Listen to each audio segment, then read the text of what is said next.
اهلا بيكم في قناة فن الطهي مع ايناس. يا رب تكونوا في احسن حال.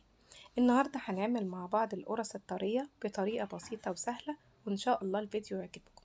يلا بينا نشوف مقاديرنا.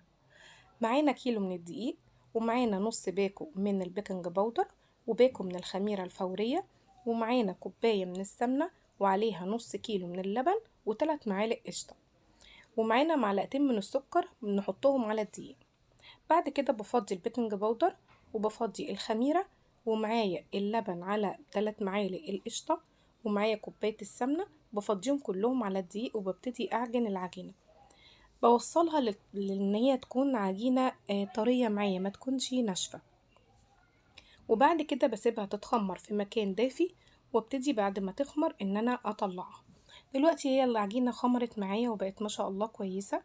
في صاج بعد كده بجيب زيت واروح دهناه، وابتدي ان انا اخد العجينة وابتدي ان انا اكورها. ما تنسيش لو عجبك الفيديو تنسيش الاشتراك في القناة وتفعيل الجرس عشان يوصلك فيديوهاتي. بعد كده بكمل بقية الكمية كلها، بعملها كويرات صغيرة وبسيبها، وبعد كده ببتدي ان انا اضغط عليها قبل ما ادخلها الفرن زي كده. ببتدي ان انا اضغط عليها واسيبها تتخمر.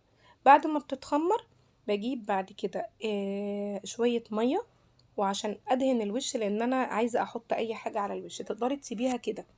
تمام.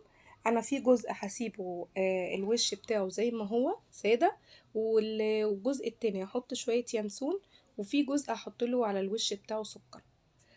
فدلوقتي انا جبت الفرشة ومعايا حبة من المية، وابتدي ان انا ابل الوش بتاع القرص عشان الحاجة اللي انا احطها على وشها تلزق معايا، ما تنزلش في التسوية.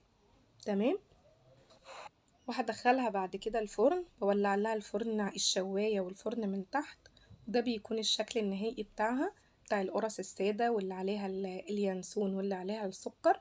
ودلوقتي انا هفتح معاكم واحدة عشان تشوفي ان هي طرية.